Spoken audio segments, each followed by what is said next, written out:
नमस्कार, मी पंजाब डक. 6 जून पर्यंत तुम्ही शेताचे कामे करून घ्या, कारण की आता 2 दिवसात वापसा होणार आहे. शेत तयार करून घ्या, कारण की तुमच्यासाठी एक आनंदाची बातमी म्हणजे 6 दिवसामध्ये तुम्ही काय करा, शेतीचे सगळे काम आटपून घ्या. 7 जून नंतर आपल्या महाराष्ट्रामध्ये परत पावसाला सुरुवात होणार आहे, म्हणून हा अंदाज लक्षात घ्यायचा. 7, 8, 9, 10 ला असं दररोज वेगवेगळ्या भागात पाऊस पडणार आहे, म्हणून हा अंदाज लक्षात घ्यायचा. पण राज्यातल्या सर्व शेतकऱ्याला सांगू इच्छितो, सगळ्यासाठी महाराष्ट्रासाठी आनंदाची बातमी.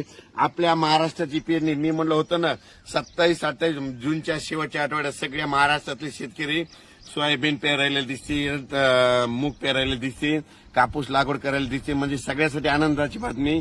जून अखेर सगळ्या महाराष्ट्राची पेरणी होऊन जाणार आहे, म्हणून खास करून सगळ्यासाठी आनंदाची बातमी. आणि त्याच्यानंतर आता 31 मे पासून तर 6 जून पर्यंत कोरडं हवामान आहे. तितक्यात तुम्ही काय करा, तुम्ही शेत दुरुस्त करून घ्या. 7-8 जून नंतर परत राज्यात पाऊस सुरू होणार आहे.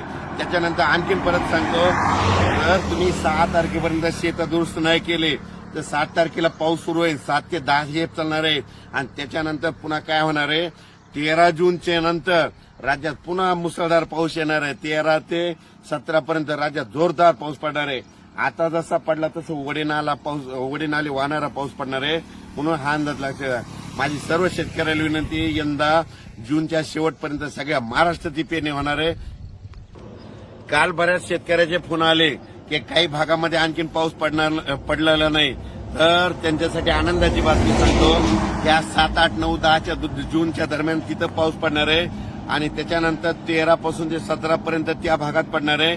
म्हणजे महाराष्ट्रातला कोणताही भाग या पेरणीत पावसापासून वंचित राहणार नाही. पण राज्यात मात्र 7 जून ते 10 जून दरम्यान पाऊस पडणार आहे. त्याच्यानंतर 13 ते 17 मागे जसा पाऊस पडला, म्हणजे आता मे महिन्यामध्ये शेवटच्या आठवड्यात जसा पाऊस पडला तसा 13 ते 17 मध्ये खूप पाऊस पडणार आहे. उडी नाले वाहणारा पडणार आहे, म्हणून अंदाज लक्षात घ्यायचा. 6 जून पर्यंत देखील महाराष्ट्रात एकदम असा पाऊस बंदच पडणार नाही. तुम्हाला सांगतो, नंदुरबार, धुळे, मालेगाव, पारगोळा, जळगाव तिकडं 3-4 जूनला तिकडे देखील थोडा पाऊस पडणार आहे. आणि कोकणात सरी चालूच राहणार आहेत, सरी चालू राहणार आहे. कोल्हापूर तिकडल्या भागात देखील ना त्या 31 ते 7 जूनच्या दरम्यान थोड्या तिकडे सरी येणार आहेत, म्हणून हे लक्षात घ्यायचं. अचानक वातावरण बदल झाला तर लगेच उद्या एक मेसेज दिला जाईल.